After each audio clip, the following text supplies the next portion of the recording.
Hello বন্ধুরা, welcome back to my channel flavours by Shubhra. আজ তৈরি করব চিতল মাছের মুইঠা।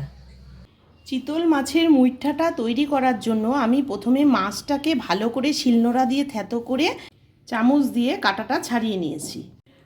এদিকে নিয়েছি আলু সেদ্ধ করে, পেঁয়াজ কুচি, কাঁচা লঙ্কা কুচি। এদিকে নিয়েছি জিরা, আদা, টমেটো, কাঁচা লঙ্কা, 4 মগজ সাদা তিল আর পেঁয়াজ। এখন আমি মুইঠাটা তৈরি করে নেব। সেদ্ধ আলুটাকে ভালো করে আমি চটকে নিচ্ছি। এর মধ্যে দিয়ে দিচ্ছি পেঁয়াজ কুচি, কাঁচা লঙ্কা কুচি, কাটা ছাড়ানো মাছ, দিচ্ছি লবণ, হলুদ গুঁড়ো,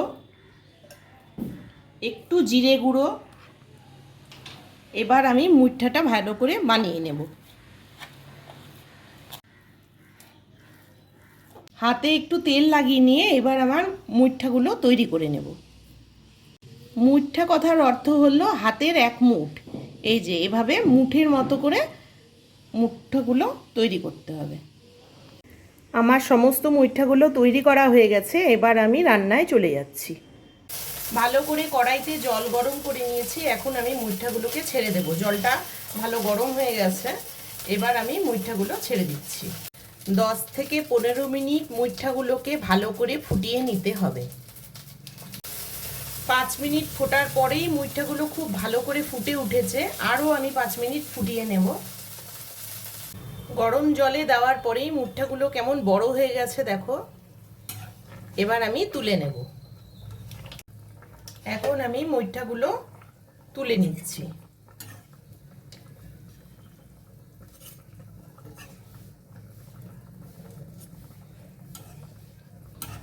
মুঠাগুলো তুলে নিয়ে একটু ভালো করে শুকিয়ে নিতে হবে, তারপরে এগুলো ভাজতে হবে।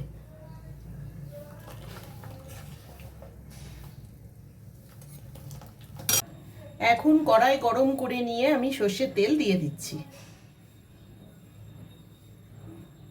তেলটা খুব ভালো করে গরম হলে তবেই ছাড়তে হবে।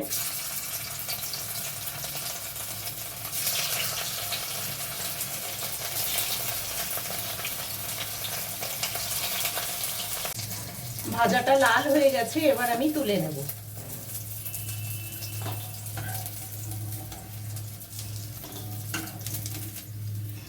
যারা কাটার জন্য চিতল মাছ খেতে পারে না তাদের এইভাবে মুঠা তৈরি করে দিলে সুন্দর খেয়ে নেবে। সবগুলো মুঠা ভাজা হয়ে গেছে। এবার কড়াইতে আবারও কিছুটা তেল দিয়ে গরম মশলাটা সোমবারে দিয়ে দিচ্ছি।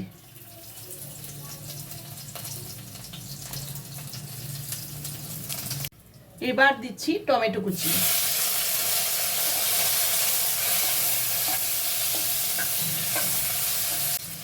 এখন লবণ হলুদটা আগেই দিয়ে দিচ্ছি। টমেটোটা তাহলে ভালো মতো সেদ্ধ হয়ে যাবে।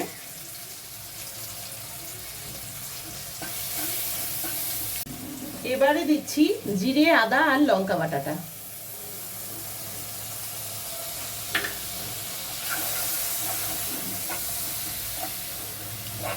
এখন পেঁয়াজ বাটাটাও দিয়ে দিলাম।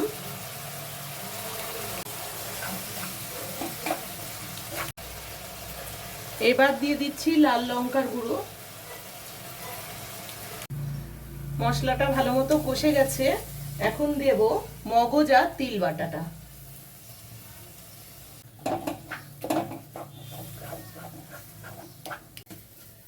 মশলাটা কষানো হয়ে গেছে। এখন আমি জল দিয়ে দিচ্ছি।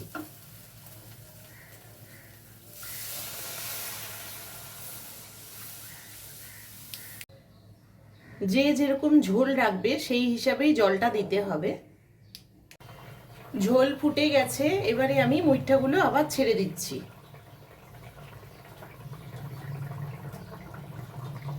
আমার রান্নাটা মোটামুটি কমপ্লিট হয়েই গেছে। আর একটু ফুটলেই নামিয়ে দেব। তোমাদের যদি চিতলের মুইঠার এই রেসিপিটি ভালো লেগে থাকে তাহলে ভিডিওটিকে লাইক করো, চ্যানেলটিকে সাবস্ক্রাইব করো। আর যারা ফেসবুক পেজ থেকে দেখছো তারা পেজটিকে ফলো করে দিও। রান্নাটা রেডি হয়ে গেছে। এবার আমি তুলে নিচ্ছি।